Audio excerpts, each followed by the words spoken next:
Thank you for joining us. I've enjoyed and been somewhat perplexed reading this, the first 90 pages in this book, but that's a good thing. And then meeting with friends to talk about it makes it even more enlightening. So take a deep breath, everybody, and just greet this opportunity, this moment, the fact that we are here together in this space, in this time, a moment and a place that will never happen again. Take full advantage of the very fact that we are here by the grace of God. Amen. Amen. So these are the 4 weeks we'll be gathered together. In WCC Reads, we encourage folks to read the book, whether they join us for conversation or not. And our objectives are to explore the intellectual, interpersonal, social, personal, and spiritual themes in the book. That means basically whatever you find in the book, we're going to explore it. But with special attention to how it speaks to us personally in terms of our own spiritual growth. And of course, to build community among everybody who is present. Our values and expectations are: we'll do our best to read the pages that will be discussed. We explore the text both appreciatively and critically. I found as a reader that this is key to success in reading any book. This is just me. Try to give the author the benefit of the doubt any time you can, rather than just coming into a text with nothing but critiques before you've even given it a chance.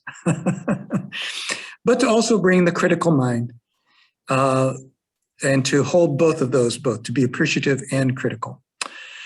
We give everybody an opportunity to share, and that includes people on Zoom as well as in the room, and to attempt to build a community among us that's safe for all expressions, all thoughts, all feelings, all comments, and even when they require some personal vulnerability. That's a good thing. That makes us truly grow in love for God and one another. No one's an expert, and in this book, I'm certainly not. I feel over my head in the first 10 pages. And we're all learners, we're all here to help each other.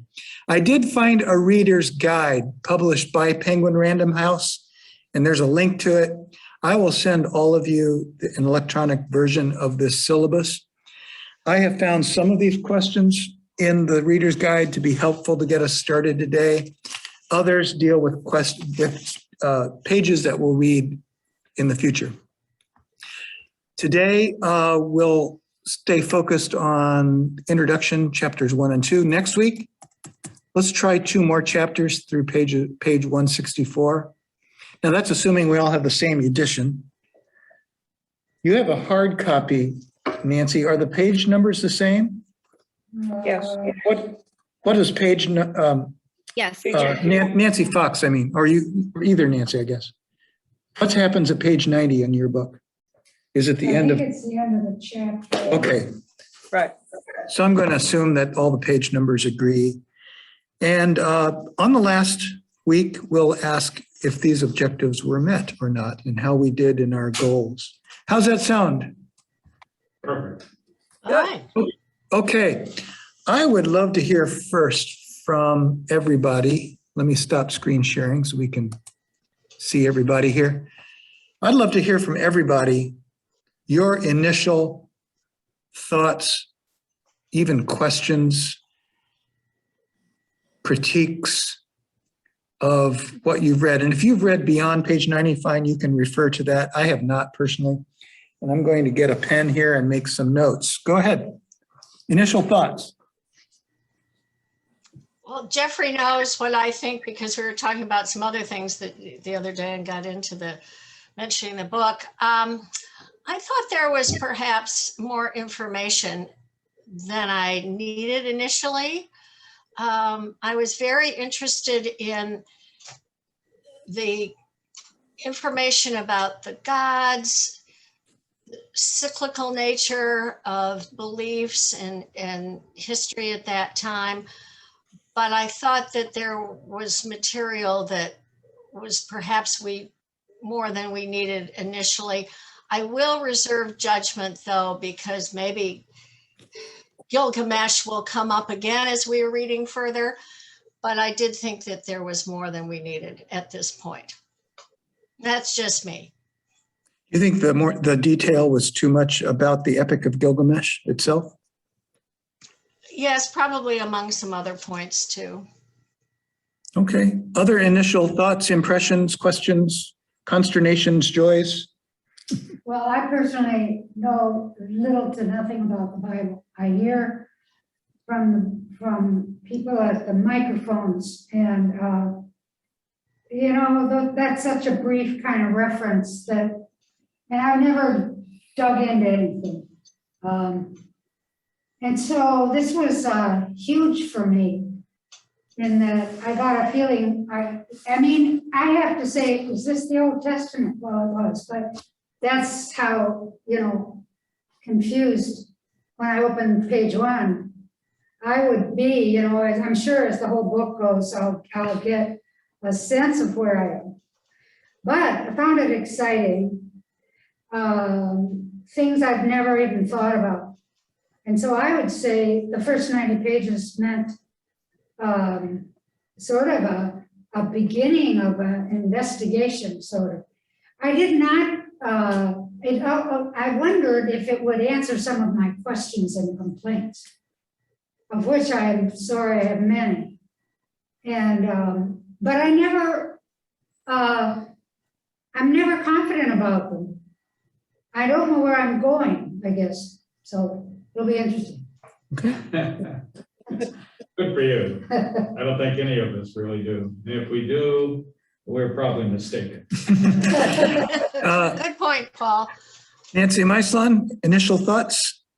I was just going to say, I do have an initial thought, but to respond to Nancy Fox, as the book goes on, yes, it is a sort of a survey of the Old Testament. And so I appreciate your saying, yes, that would be a good thing. And I agree. So, but just initial thought, I'm like, I am so confused. What would this be like to be in a cyclical, this wheels kind of a society? What would that feel like? What would I think when I woke up in the morning? How would I look at, okay, the invention of writing or whatever? How would I, so, and he says it's almost impossible for us to immerse ourselves in what this thinking is. But I think as the book goes on, we begin to understand, okay, here's something different in Judaism. Yeah, I maybe take off on that a little bit. I appreciated all the detail about the epic of Gilgamesh. And quite frankly, I guess the author is condensed it significantly, so it saved us a lot of trouble and worry. But I thought it really gave us a perspective of what the world was like before Haran and Abraham and his descendants, the way they viewed the world. And I also find it fascinating all the carryover from historical myths into the Bible, the flood story, sacrifice of a child, and these type of things. The Bible story didn't just come out of nowhere. There's lots of precedent where it came from. And I think it's important for us to have a decent understanding of that if we were to appreciate what we call Christianity. Denny, what are your first thoughts about this book? I can remember reading the Epic of Gilgamesh a long time ago, and then as I reread it, I filter in things that I've encountered and read in that interim period. And one of the things, I've read a lot of John Shelby Spong, who maintains that, sorry, that's Moose, maintains that Moses is a myth. And I think there's this confirms that for me, that Moses was a person invented to tell the history of the Jewish people, because clearly he's in the Gilgamesh story. I just think it's fascinating. Trying to imagine, as Paul and everyone else said, trying to imagine what it was like to live in that time and place is just fascinating. Yeah, I guess whether Moses is myth or real, doesn't matter. Doesn't matter. Yeah, Doesn't matter. It makes for a good story. yeah, And there's a psychological underpinning. right. What do you mean by that? Rather simply, people look to a leader, and leaders emerge. And in this case, in Moses' case, the leader has some inspiration, deep inspiration, and impetus from the divine. You hope.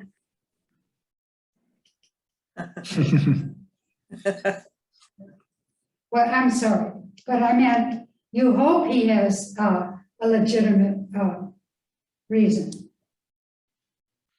to leave. I'm sorry. I rejected No, you're fine. one of my doubtful ideas. The top. Doubtful ideas. Those are the best kind.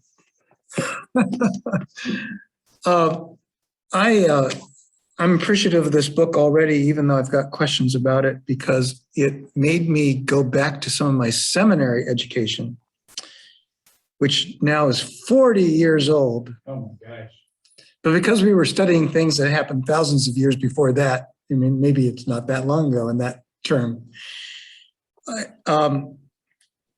So, and I have all this wonderful time on the train to and from Gwinnett Congregational Church. So I used some of that time yesterday and today to do some additional reading to remember what I learned in seminary about the Epic of Gilgamesh.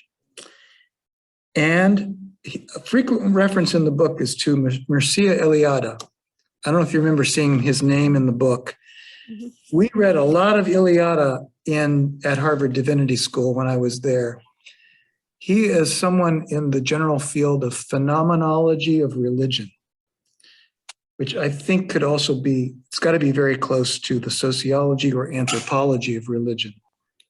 That is, religion, what is it? How does it function in society? Where did it come from? How did it develop? Not just in the West, but anywhere on earth, religion developed, which is everywhere. Mircea Eliade was, like with Joseph Campbell, a scholar of mythology, a little bit more scholarly than Joseph Campbell, but we read a lot of Mircea Eliade in divinity school, and I did a little look at his ideas again. Never thought it would actually help me be a pastor. Finally. I also looked up another myth that I remember in Hebrew Bible class in divinity school. It was impressed upon us that the Hebrew Bible as we have it, at least the first 10 books, which includes Samuel as one book as it is in Hebrew, and Kings as one book as it is in Hebrew. So it's the first 12 books in the English Bible, but the first 10 in the Hebrew Bible. It all took final form during the Babylonian exile in the 6th century BC. The entire Old Testament, all the stories through David and Solomon and so on, even the book of Ruth. And I remember in divinity school learning how the Epic of Gilgamesh was a backdrop and a source for the Hebrew Bible, especially the Garden of Eden, the flood story, Noah, and the book of Ecclesiastes. There are parallels there. But that there was a Babylonian creation story called the Enuma Elish. which is so similar to the creation of the world, where God divides the firmament of the heaven from the firmament of earth, and basically slays the primordial ooze, the primordial soup of the earth, and slays the threat of creation drowning in its own soup. This is present in Genesis, but it also comes from the Babylonian myth, Imuna Elish, and that also fed into the Hebrew Bible, which made sense to me, because if the Jews put the Old Testament together during the exile in Babylon, it means they were influenced by the Babylonian creation myth. But the Epic of Gilgamesh is even older than that. Much older. Much older than that. Yes, going back, 2,000, 1,000 BCE? Maybe 2,500? as much as, let's say, 2,000 to 3,000. How old? Check the back of the book. I thought it said 2,000 to 3,000. Yeah. Yes. BC. Yeah. So that's what I remember about these things, just in sort of telling us that the Hebrew Bible was not written out of whole cloth, that it had lots of resources. I also did some research on Thomas Cahill himself, and on the 7-part series that he was trying to do. This book was part 2. The part 1 was how the Irish saved civilization. Part 3 was on Jesus, sort of just before and after Jesus. And then there was a story about the Greeks, the Middle Ages, and the Renaissance. And I don't know what happened to part 7. It was supposed to be 7 parts. He's now 81 years old. He lives in New York. I don't know if he's still active, writing and teaching and so on. I also read a number of reviews that came out at this time when the book was written in 1998 or 97. So that's a little extra research I've done. Since I got the floor, let me give you my initial take on this. It bothers me more today than I think it would have even a few years ago, that his perspective is, look at all these good things that made the West the wonderful civilization it is.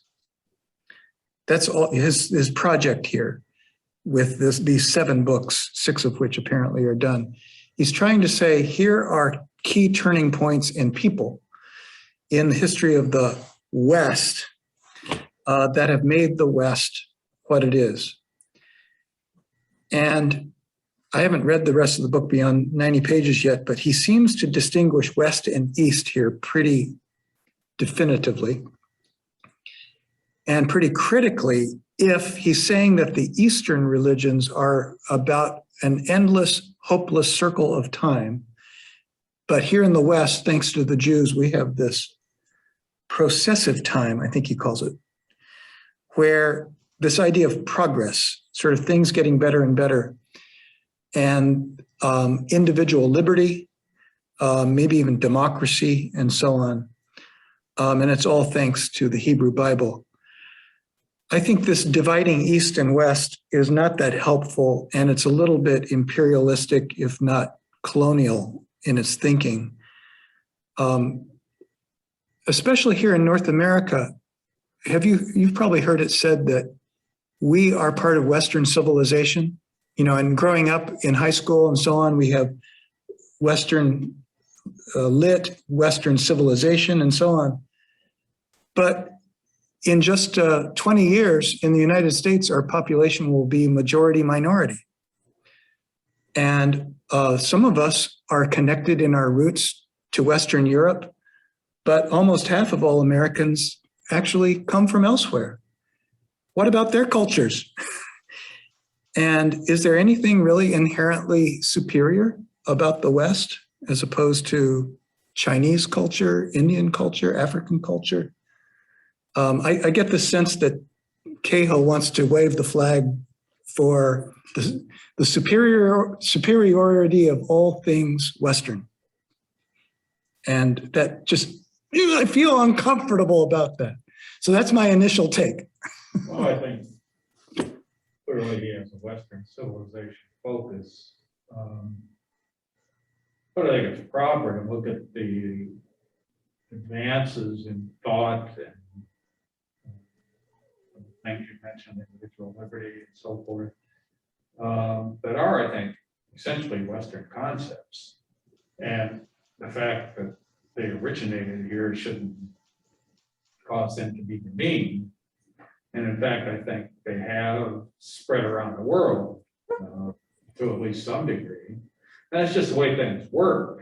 Whatever culture comes up with a good idea or a better way of doing things, it eventually spreads around the whole world. So I understand where you're coming from, and probably should read it with some caution in that respect. But I don't think he's out there saying, you know, those of us with Western roots are inherently superior to those of the rest of the world. I didn't get that. I don't know. I just think if I were to redesign my grade school and high school, college curriculum, I think I would want to learn as much about Eastern music, philosophy, religion, history, and so on, as I did about my own. Because I think you're right, Paul. Ideas aren't strictly divided geographically. We're a global culture, and there's always communication and influence going on. And let's face it, we're talking about the Middle East for the most part, not Western Europe. We're talking about all these ideas, writing, mathematics. I mean, so many of these things emerged in the Middle East, which is essence in Asia. And Western Asia, yeah. So, yeah, the fact that we've adopted them or stolen them, whatever the case may be, you know, doesn't diminish their importance, but still, we should remember that we're not talking about something that originated in France or Holland or whatever. All this originated in what we now consider to be backward areas. For the most part. Well, that was a little bone to pick that I wanted to share with you, but what else do you appreciate so far about the book? You know, the reviews I read about him and about the book all emphasize how entertaining the book is, that his retelling of the stories from the Hebrew Bible are engaging and imaginative, not imaginative in terms of making them up, but making them come alive. Mm-hmm. For a modern reader, kind of like a preacher tries to do, telling an Old Testament story. You don't just kind of line it out. You kind of use language and metaphors to make it connect with people today. Right. Well, I guess so. My question is, what gifts of the Jews do we see from those first 90 pages? Is that one of the questions? No, not yet, but that's a good one, Paul. What gifts of the Jews do we see emerging in these early pages?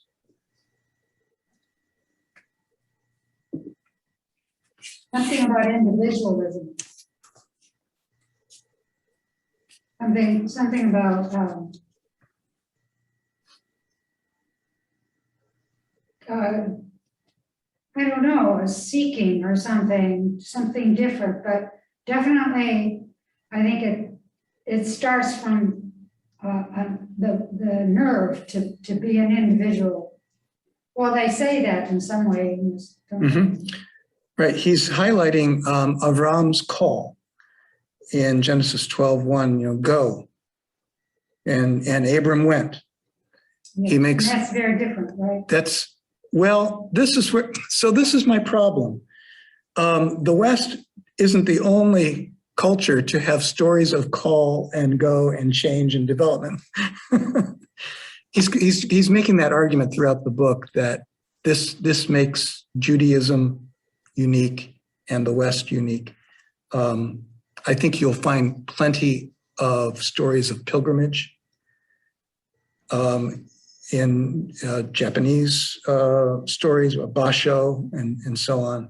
But he's making that argument that those two words, that Hebrew phrase, and Avram went, he makes a lot of those two words. Mhm.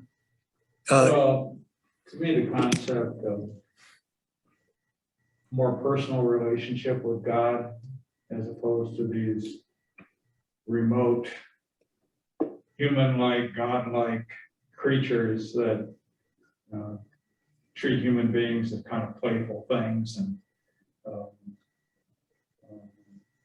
to emerge from those concepts and start to think of God as someone you can actually relate to and who is with you and talks to you is pretty miraculous. Quite an extraordinary step from where culture was at the time. Mhm. And I think that's one of the gifts, that the idea of having an actual relationship with God is pretty special gift. Seems to me in the development of religion, most scholars say that the general progression is from many gods to one, polytheism to monotheism.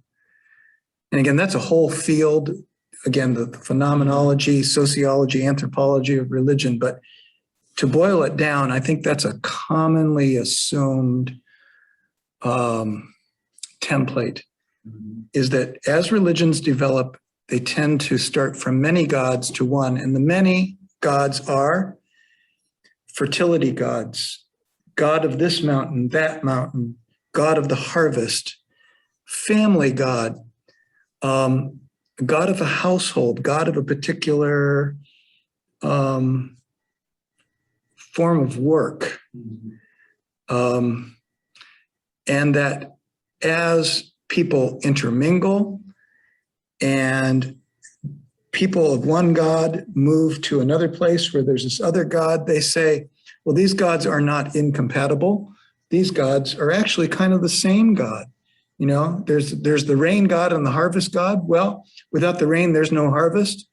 I'm making this up, but there's a sense of, as people move and become more urbanized, they get a sense that the many gods can coalesce or reside together in a kind of wider and wider and wider religious system with similar rituals, literature, stories, and even structures such as temples and priesthoods and so on.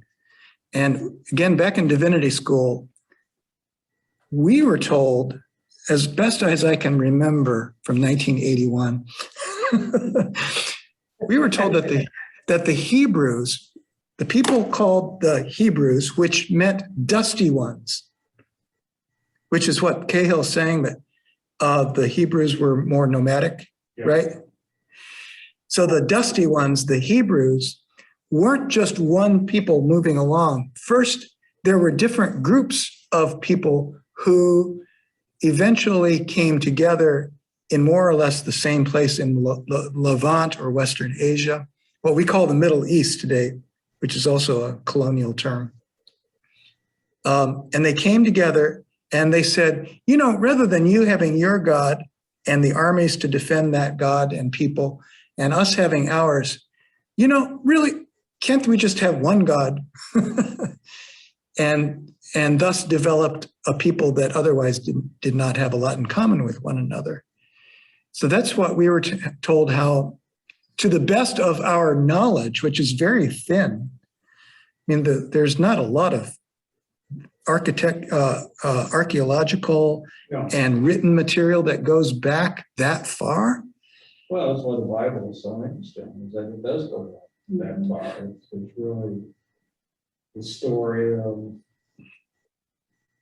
the Jews' evolving relationship with God and understanding of God.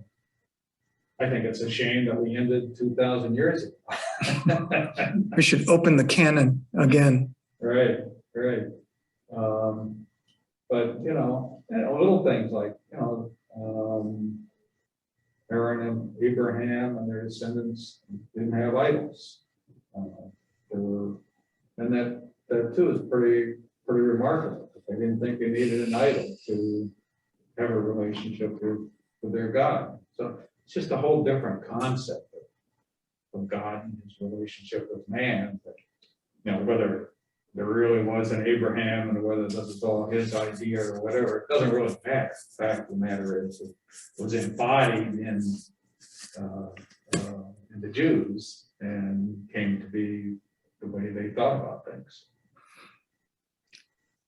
I remember in divinity school, we also learned that even in Hebrew texts, which are really quite late compared to the overall history of Judaism, there are still remnants you see that indicate that to the extent that there is one God, maybe that one God exists as a supreme God over other lesser gods, which is not strictly speaking monotheism. Right. Well, it's more of a hierarchy. Yeah. So in the book of Genesis, it says, let us create human beings in our likeness. Mm-hmm. Who is this us and our?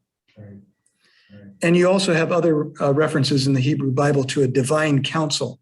It's kind of like God is the CEO, and you have these other heavenly beings that sit around the table.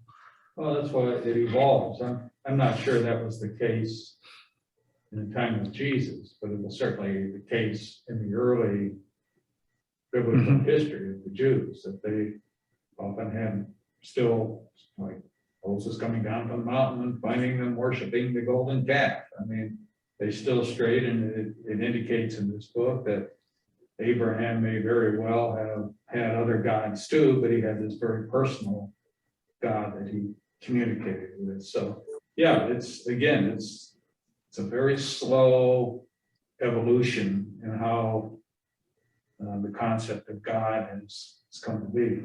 And my guess is that rabbis today might even say Jews aren't even today of one mind exactly about who or what God is. Christians certainly aren't. Who is? We also have Greek and Roman mythology in there. And to your point, Jeffrey, I think Jupiter and Zeus were kind of the major gods, with others coming under them. So, these kind of trends go throughout all kinds of different civilizations. And mythical stories go through lots of different cultures and generations as well, and including Asian ones and other parts of the world. I don't know that we are strictly monotheists either, even today. Christians have this very odd doctrine called the Trinity, which, God is one and three.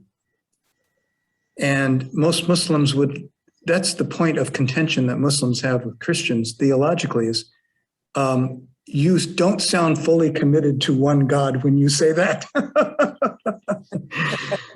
And Christians can only say, yeah, I can understand how you would have that perception. I remember in Zimbabwe, there was a concept of spirits, as there is in many primal cultures, right? Spirits are often spirits of the ancestors. But there were also local deities before the Christian missionaries came in the 1890s. And in Zimbabwe, there was one cave where there was supposed to be this great sort of supreme deity who was even stronger than all the spirits and the other local deities, called Mwari, M-W-A-R-I. So when the Christian missionaries heard this, they said, God. That's God. So when they translated God into the Shona language, they chose Mwari. But who really was Mwari in Shona culture?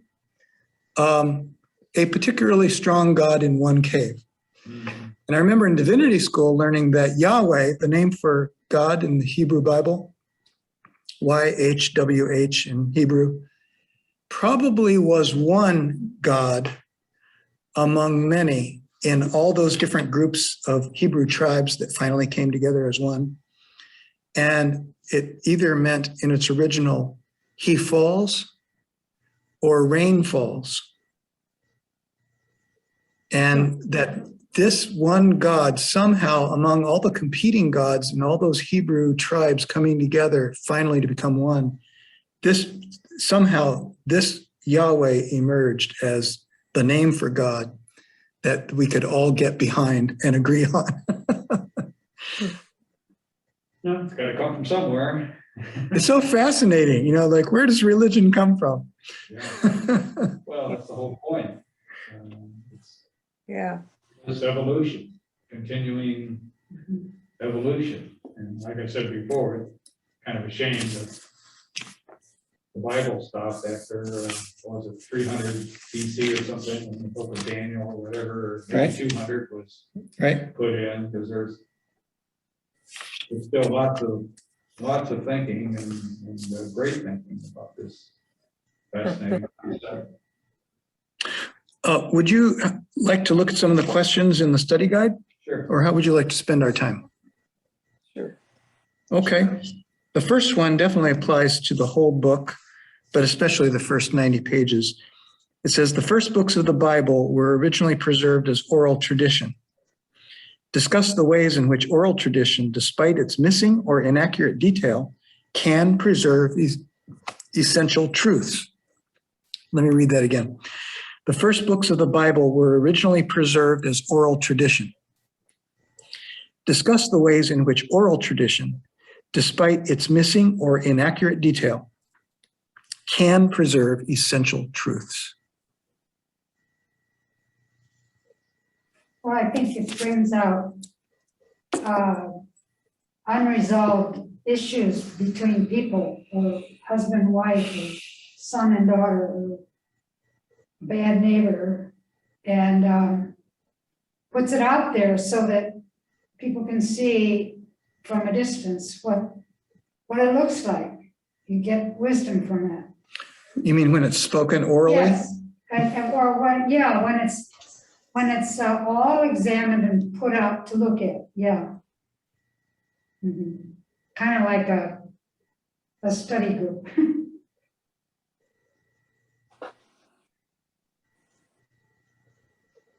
Well, we should be grateful for the oral tradition, because what would we have otherwise? And there are, to Nancy's point, information and guidance as to how to live. That's right, that's what good, thank you, Sarah. Well, thank you, Nancy. Writing is a highly developed human art, and it's only very late in our history as a species that it even emerged. So anything written down in terms of an ancient literature was most likely passed along by word of mouth, community to community, stories told around campfires, stories told from parents to children in an entertaining way with repetition and cliffhangers to make it more memorable. And again, and this is bringing back so much of my divinity school education. I guess it was worthwhile after all. I remember learning that the first written aspects of the Bible, like really written down, were probably the Hebrew prophets. Not the stories of Adam and Eve and so on. That's much later. Again, that's in the during the Babylonian exile in the 6th century. But it was the Hebrew prophets, probably Amos, Isaiah of Jerusalem, and so on, who wrote in the 8th and 9th century, actually written down stuff. Other Hebrew prophets like Elijah, Elisha, Nathan, these again are in prehistoric times, probably oral tradition. So the first things written down in the Bible were not in the beginning, God created the earth and the heavens, but rather let justice roll down, and other kind of prophetic statements like that. And if that's true, and nothing else was written down much until the Babylonian exile, that means that all that other material, everything in Genesis, Exodus, Joshua, the conquest of Canaan, all the kings, it was all passed down orally. Now, some people that puts their faith on edge, because that really puts into question, did any of this really happen? And I think more liberal Christians are maybe more accepting that King David may have been more like King Arthur, more in the realm of myth and legend and lore rather than a historical figure. But when you grow up in a church thinking that Adam and Eve were literal human beings, our first parents, and that Moses was a real guy and Abraham was a real guy, and all of them, to learn that actually it's oral tradition. It can be unsettling.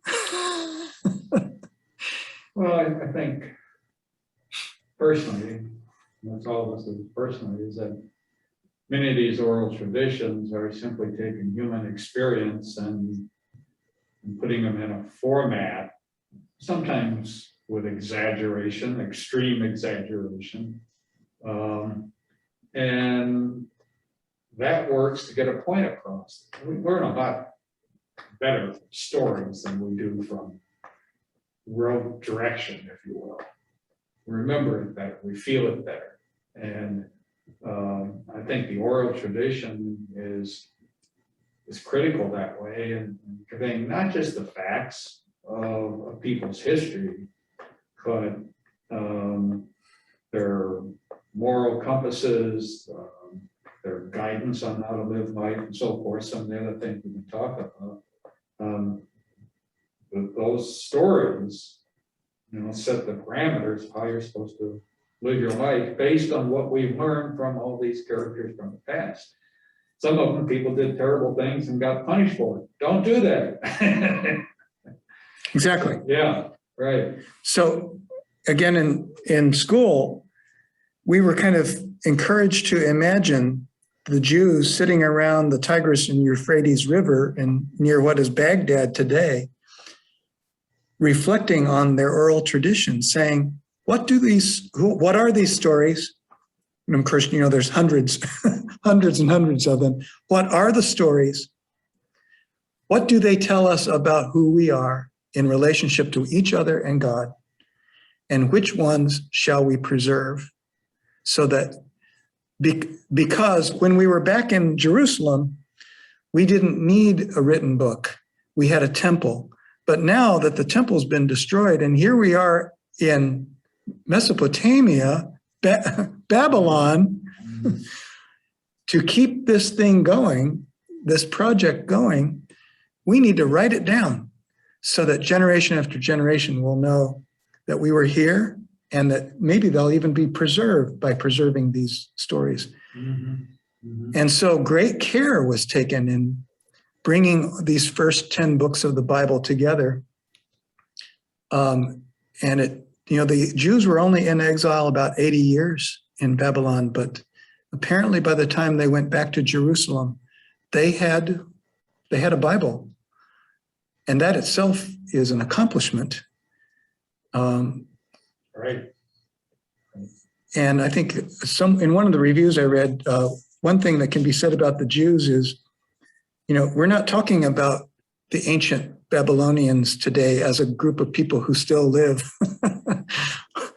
or the Sumerians or the Akkadians, but we are talking about the Jews who are still a force for good and for everything today.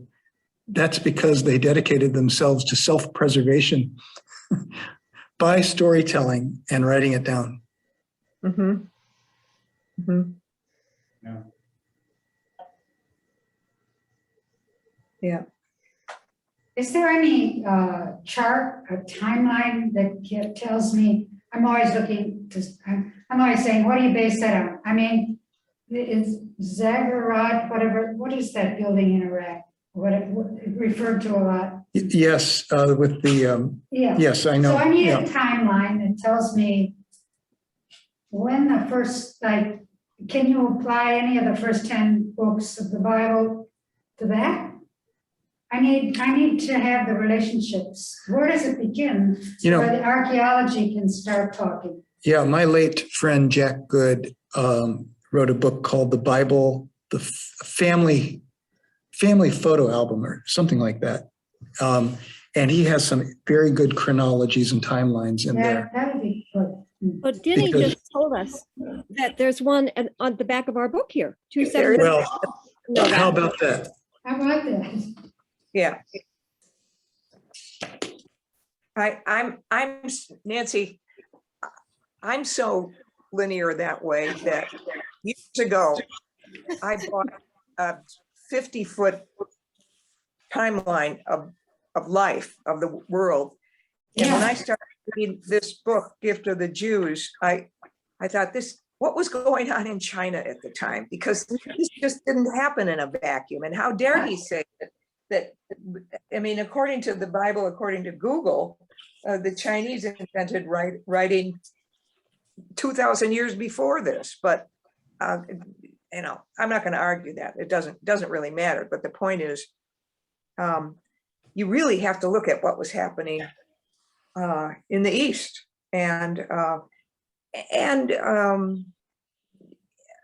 so I don't know what my point is, but I agree with you. I need a linear look at things.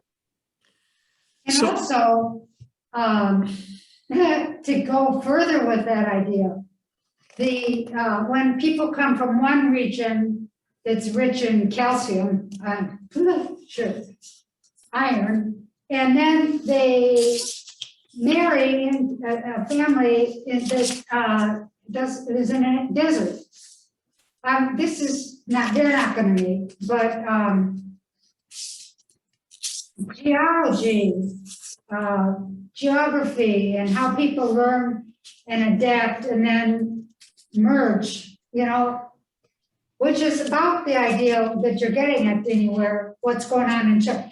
I mean, I always want to put the material into these stories. I always want to put our current knowledge into the past. Yeah, so there is a chronology you might find helpful on 271 to 273. It's not exactly a timeline, but it could be developed into one. 279. 271, 271. And, you know, this is a bone to pick I have with Cahill. Again, nobody knows anything that really happened much before the Babylonian exile. Nancy, are you okay? I'm not sure.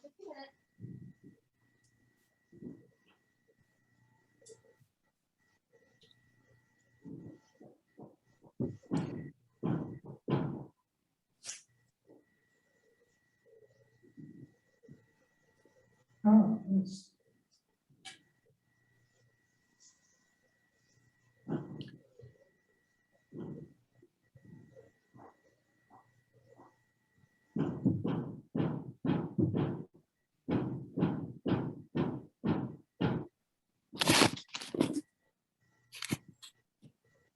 Hi there. Everything is fine. This is furnace installation day, and I just heard a noise that just frightened me, but it's just the furnace men doing their thing. So Good. Oh, good. We were concerned about you there. I was wondering too what was going on down there, but it's fine. Okay. All right. I had, oh, am I interrupting now?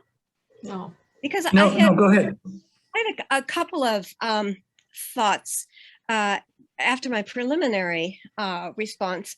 First, is what Cahill is describing some kind of a cognitive development that the brain has has developed in a way, and this kind of fits in, Nancy, with what maybe you were saying, that okay, you know, different different minerals in the soil, and so the brain works differently. That may be apocryphal, but that what Cahill is trying to, what he is describing as Abraham developing a personal relationship with God. What he is describing is also some new ability of the brain to apprehend the world.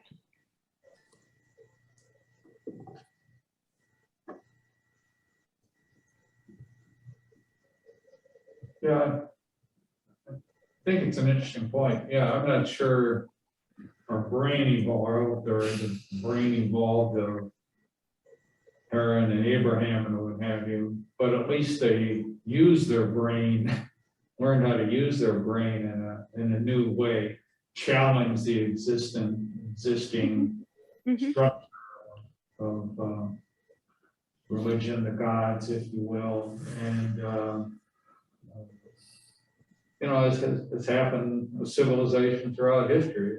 Incremental little changes as we hopefully develop into more thoughtful, peaceful people. And we're getting there in spite of all this stuff that's going on around the Yes, world. we are. We're a lot more peaceful than we were even Yes. 100 years ago. So. And incidentally, that I looked it up because it just, I was confused by it, that little inscription that he has to Kristen is taken, it's on page, well, it's about page 5, I guess, to Kristen. How, but in custom and in ceremony are innocence and beauty born. Ceremonies a name for the rich horn, and custom for the spreading laurel tree. Well, that sounds like Yeats, but what in heck does it mean? And it is from the poem is called A Prayer for My Daughter. She's a newborn, and his hope for her is the custom. It's not like, well, we always did it this way, so we're going to keep doing it this way. The custom is to be very deeply rooted, like the laurel tree. And the ceremony is to live a ritualistic life that provides you with the horn of plenty. That is the sufficiency through what Christians call God. So his choice of this as a dedication for his book, this little selection from Yeats, is, well, where is our rootedness in Western culture? Where is our sufficiency in Western culture? But I would not have figured that out had I not looked it up on the internet. So just that little addition there. Oh, I see. I was looking on page 5 of the book. It's the. Yeah, it's not numbered. I understand. I see now. To Kristen. But to Kristen must be someone he knows, because I don't think that's the name of Yeats' daughter. I don't really know. It's just a prayer for my daughter. Maybe Kristen's personal God. So thought. Goddess. Say goddess, or are they all gods? No, you still define God and goddess. Yeah. Yeah. Okay. Yeah. And that also it's there's, all right, a little bit more of the poem is all hatred has been driven hence. The soul recovers radical innocence, which he refers to in the second line, and learnest last that it is self-delighting, self-appeasing, and that its own sweet will is heaven's will. That is to be without hatred and without arrogance. So something somebody said reminded me of without hatred and arrogance. That's 5 minutes ago. That's what got me going on that little. A couple of the reviews of the book that I read noted that Cahill is given to hyperbole and the frequent use of generalizations. And that has me worried just about his own style here, because I think you want to leave readers with enough precision that the argument stands, enough evidence, that you're not doubting the author's, desire to make a point at the expense of the facts. We're playing loose and easy with the facts. Denny, I remember in the email to me, you described Thomas Cahill and meeting him in person. How did you describe him, if you don't mind saying to the others? I believe I called him a blowhard. Exactly. Which he was, quite full of himself, but a great and entertaining speaker. Yeah, yeah. I mean, as a sometimes writer myself, at least of sermons, sometimes I've got in mind a point I want to get across, and I'll do whatever I have to do with the actual what's in front of me to to get that damn point across. Not to tell you something you don't already know, but those of us in marketing live those rules. Yeah, right. Yeah. But that's when you need, if you can stand a more scholarly book, that's the benefit of a scholarly book. Right. Scholars also sometimes have axes to grind, yes. But I think by their profession, they're more committed to rigorous disclosure of all the facts. And on the one hand, this, on the one hand, that. But Thomas Cahill, he's taking us on a quick tour of a lot of material here. Well, yeah, and that's the point. This wasn't written to be a scholar. It's a popular book. This was for people like us to be able to read it and enjoy it and get something out of it. Yeah. Right. It's kind of realer than real life. Yeah. Yeah. And so with his elaboration, which I know, I get the sense of, I don't know, it makes it more alive. It's a step above Dan Brown. Denny, when you heard him speak, was he speaking about this book or what other? How the Irish saved civilization. Oh, that one, okay. But still, I think his primary point in the first 2 chapters is that all of a sudden God intervened in history, and that is a different concept from other religions' concepts. But I'm not sure on that.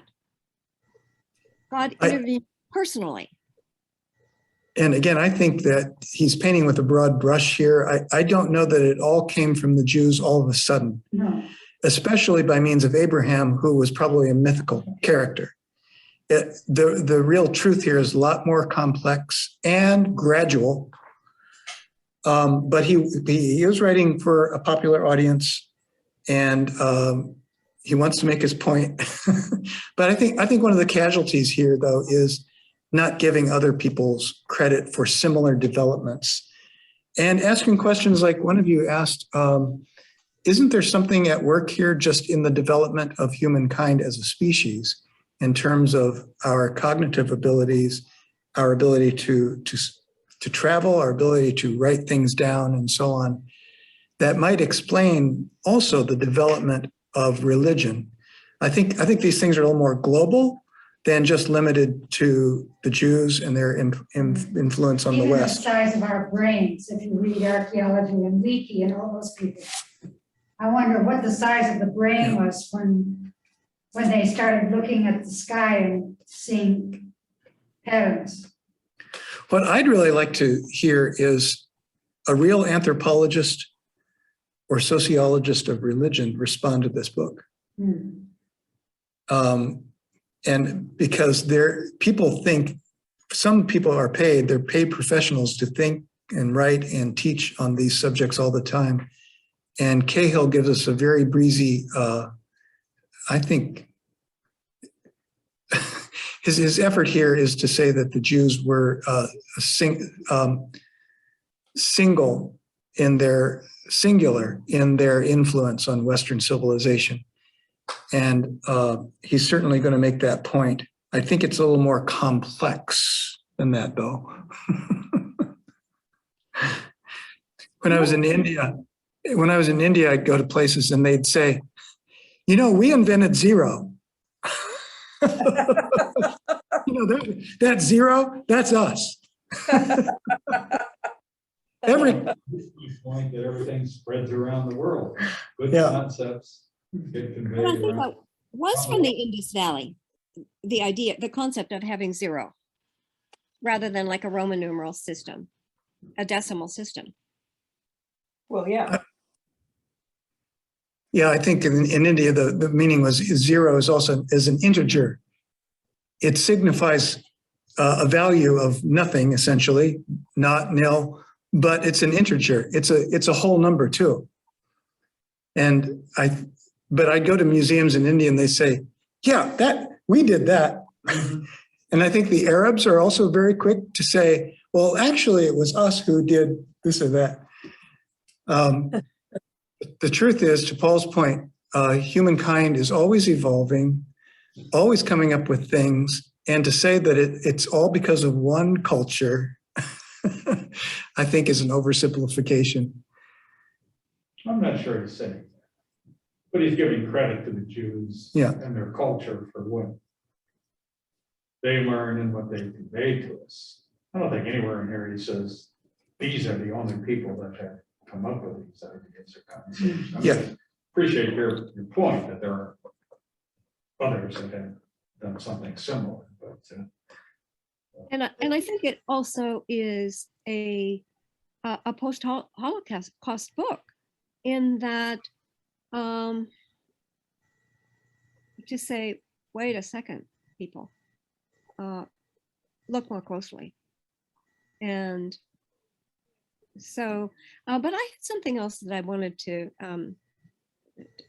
mention, which is the God who sees me. When he talks about Hagar, and Hagar went into the wilderness first and then came back, and then was secondly condemned to the wilderness. So at first you think, well, the God who sees me, that is the God who says you better have a conscience because you're being observed. But also, just through my conversations with Dolores, who's our Bethel Baptist prayer partner, I read a book where Hagar is this idea of the God who sees me, the God who sees your trauma and helps you understand the resources that you have for dealing with your trauma.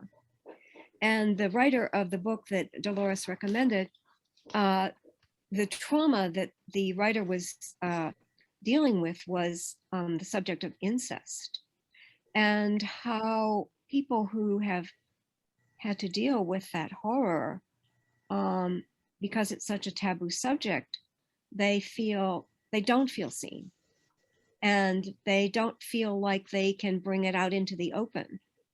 So the God who sees me is the God who says, who inspires one to say, no, there are resources out there. I must seek them for the trauma that has been inflicted upon me. So in that sense, that was that was insightful for me, the God who sees me. And that's kind of as opposed to the more mythical gods who are always, they're playing with humans rather than seeking relationship or welfare Exactly. of humans. Yeah. Exactly. Yeah. But I like the idea that forever and ever, humans have the same problems that we have. So, I mean, I like that idea. Mhm. And how, what comes of that is something about what we're talking about. Mhm. And something, it's incredibly connected to the concept of a higher being. It's the glue, I think. And so I'm always interested, I'm always appreciative, it's a better word, of everyone who came before me. I'm like history. I like to figure out how they did it, or how they solved things.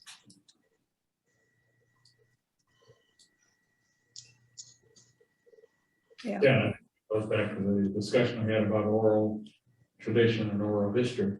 So we're learning from the past how to behave, how to treat people, how to treat ourselves. So there's much to be learned by listening carefully to these stories from the past. I mean, we've all had kind of family stories too, for the most part. And they do some of the same stuff, you know. Yeah. Yeah, I'm just thinking about some of the things we used to talk about as a family. Including one guy who's the town drunk. Well, it's pretty clear, don't go there. Right. Yeah, stories are told not just to entertain, but Right. as moral fables, right? Moral. Yeah. So Yeah. that we're all the same. Well, and here's some behaviors that are better than other behaviors. And that's, well, I guess there are a lot of us. I always, in confirmation class, when I was teaching about how the Bible, it has a lot of stories and we don't know if they really happened or not, and a lot of them didn't. I would give the example of George Washington, chopping down the cherry tree. Mm-hmm. And I would say, why do you think there is such a story? Is it because it happened or it didn't happen? And they say, well, we don't know if it really happened or not. And I'd say, so why are we even talking about it today? But in addition to the fact that I just asked you about it, why do we all know it? And they said, well, maybe we tell the story because it says that we want to be a nation based on honesty and integrity. I said, aha. Well, why didn't you say that in the first? Yeah, right. Yeah, good example. There are elements in every oral tradition that no doubt have actual historic basis too. The Jews may not have been as one group in Egypt under Pharaoh in bondage building the pyramids.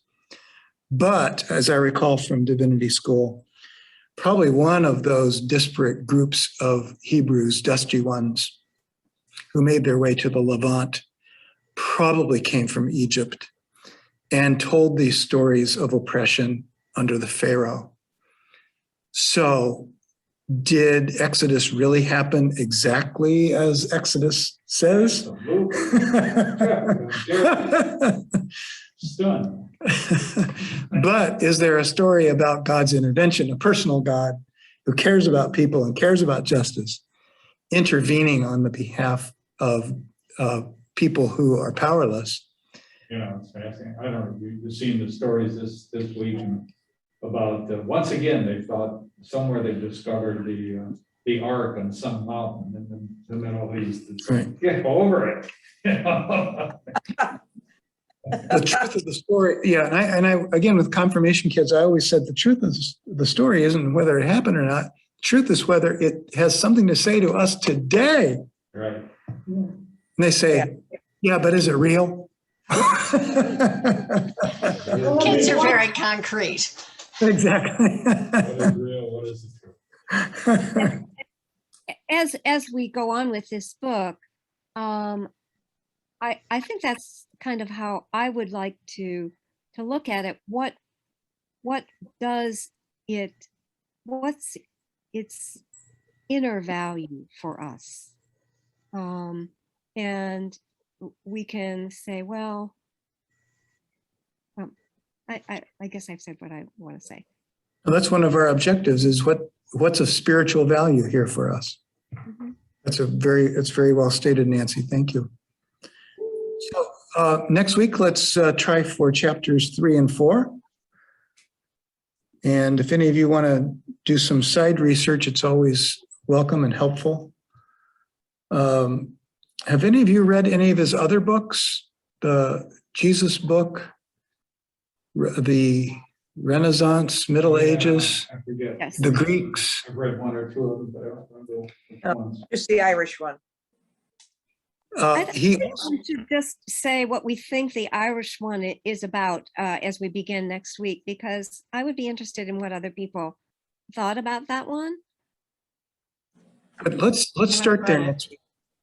Yeah, If- we'll yeah. If everyone else wants to, it's really up to the group if they want to do that or not. It's I only haven't read 20. it, but I'd be interested to know about it. So It's only been 20 years. I'm sure I don't remember anything, but there's the internet. Help me. The Wikipedia page about Thomas Cahill talked about a book he wrote about a condemned inmate in Texas who was probably innocent, but who was executed. And he kind of got sidetracked from this series to write that book. It's called The Saint on Death Row or something like that. And I hadn't even heard about this man. His name was Dominic Green. And he was executed at the age of 30. Probably was not the trigger person in the murder. Anyway, so Thomas Cahill has other interests, which are interesting to me. So thank you all for participating today, whether you're in person or online. Thank you, Owl, for bringing us together.